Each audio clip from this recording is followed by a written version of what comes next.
Wood is a building material downtown, and if you're building very high, a load-bearing exterior brick wall is no good, because every time you add a new floor, if you're dealing with an exterior wall, your base wall has to get 6 inches wider. So if you go very high, your base wall absorbs all your floor space. Everything changed in 1885. William LeBaron Jenney, a Civil War bridge builder for the home insurance building, would introduce the internal iron and steel grid frame. That's the big change, from exterior wall to internal frame, skeleton if you will. And by hanging weight on that internal skeleton and reaching 10 stories, Jenney paved the way for the skyscrapers of today. The Chicago School of Architecture refers to these late 1800s, early 1900s steel frame buildings. Louis Sullivan, father of the Chicago School, described it thusly: a building should be like a Greek column, 3 parts, base, shaft, capital, every inch of Chicago. The name of the river is coming from the Native American Chicago, which translates very roughly as place of the stinking onions. That's what the Native Americans called it. Wild onions used to grow up and down the bank.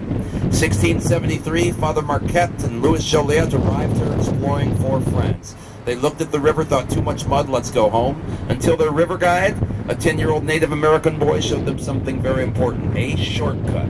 Chicago's location was of utmost importance, and we sent the pollution south to St. Louis, Missouri. Instead, our problems were solved. On our right now, beautiful building with this onion skin yellow ball, that mosque-like dome, that is the Hotel Intercontinental. Esoteric design came about. Originally they were the Medina Athletic Club, project of the Sons of the East, the Shriners. Everyone was into that neo-Egyptian look. And in the distance, Big John, the John Hancock Center, 1,127 feet, 100 stories, 3rd tallest building in Chicago. NBC Tower on our right, postmodern Art Deco, harkens back to the Art Deco style of the 1930s. Adrian Smith, architect for Skidmore, Owings & Merrill. Inspiration coming from the GE building at Rockefeller Center in New York.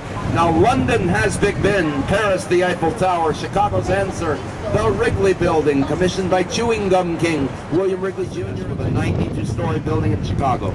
Although the building is 1,125 feet, 2 feet shorter than the John Hancock Center, they claim to be taller. Why? Because they have a spire. And when you have a spire, you can count that into your height. So when you count the spire, they're 1,362 feet, which would make them only second to our Sears, soon-to-be renamed Willis Tower.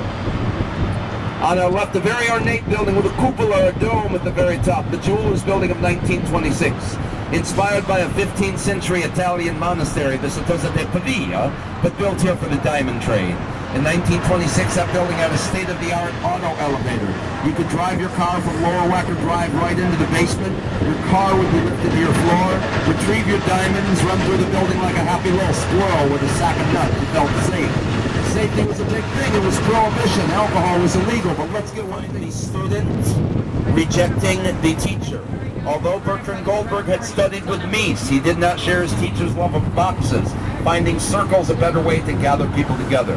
Note, this is a complete city within a city where you can live, work, eat, and play, with docking for boats, 4 restaurants inside, a bowling alley, a swimming pool, a bank. All use wood as a building material. Most people simply couldn't afford to build with iron or steel residentially or brick. Yeah, they had to leave Chicago. The second reason, the river was still a polluted mess, unfortunately, right up into the 1970s. Chicago Ship and Sanitary Canal of 1900, amazing engineering feat to reverse the current of the river. Did it solve our pollution problems? No. We were still dumping everything into the river.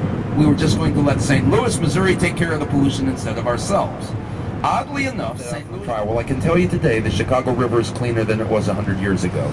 In fact, in 1993, that was a big moment when the river was upgraded by the EPA from toxic to merely very polluted. This sounds terrible, I understand, but you're talking about a river with such an industrial history, it's going to take a while to turn it around. But since 1990, we've seen many positive changes. The Urban Waterways Design Project was started of the Great Chicago Flood and Economic Disaster, 1992. The pilings were put in the wrong place, and they ended up cracking the ceiling of the 47 miles of abandoned underground railroad tunnels in Chicago. Street traffic was so heavy in the old days, they had a miniature locomotive, 131 cars zipping back and forth to deliver coal to the office buildings. So where do those tunnels go? Right into the basement of the older buildings downtown. It was January '92 when a little trickle of a leak was discovered by a cable guy. Reporting it to the city had 3.5 months to award an estimated $10,000 repair contract. Patch the leak and end the story. The story doesn't end there because City didn't get around to it. Somebody dropped the ball. Well, the Chicago River waits for no bureaucrats. On April 13th, 1992, the Little Leak becomes a gusher. Basically, close to 1 million gallons of murky Chicago River water comes flooding the tunnel system, proceeding to fill up the basement of the merchandise mart, Marshall Field's department store, the Chicago Board of Trade, a big mess, and the cost of procrastination. An estimated $10,000 repair contract runs into close to $2 billion compensation and damages, forevermore known as the Great Chicago Flood. So that's how a bridge like this works. Each leaf is turning around an axis pin with a counterweight. The bridge tender uses an engine the size of a Volkswagen Beetle. You move that counterweight, the bridge can be raised in a minute. In fact, if you're in town Saturday morning, you'll see them probably operational, because we're at the beginning of boating season right now. Wednesday and Saturday mornings, you'll see flotillas of sailboats. They will clamor like lemmings as they wait for the bridge tender to get there so they can go out to their summer docks. Now we enter the South Branch at the Great Lakes building of 1912, very near to where the Sauganash Hotel was. Form follows function. Lewis Sullivan at the Chicago School. Function, manufacturing, needing electricity. Needing natural light, pre-electricity, yeah? So before, been reporting the truth, not like today. The fire definitely started right there. Now get your cameras ready, lean back. It's the tallest building in America, 5th tallest in the world today. Ladies and gentlemen, I give you the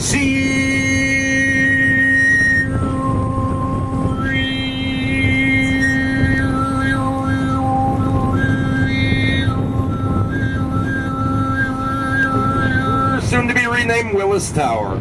The Sears soon to be renamed Willis Tower. Sears Tower, since construction, that's kind of what's going on along the riverfront today. An engineering marvel on our right, the former Chicago Mercantile Exchange Center. Two 40-story office towers originally housed a 40,000 square foot column-free trading floor. Ceiling struts totally supported by the load-bearing walls, which then had to support 34 stories of cantilevered office space, creating a bit of a problem. Too much weight bearing down. Had they attempted to pour the tower straight, natural shifting, they would have tilted in. Solution: during the building phase, Alfred Benesch and Company, structural engineers, they pulled the floor plates out 1/8 of an inch, ground to midpoint, then push them back in.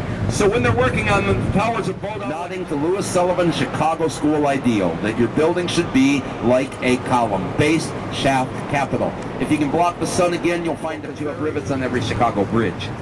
The Builders Building of 1927 on the right, nice addition, 1986 from Skidmore, Owings & Merrill. Note the bay windows for more light. Wacker Drive on the right, part of Burnham's plan. He would not live to see it completed, but his co-author Edward Bennett, working with Charles Wacker of the Chicago Planning Commission, saw that become the world's first bi-level roadway in 1926. We use every inch of space downtown.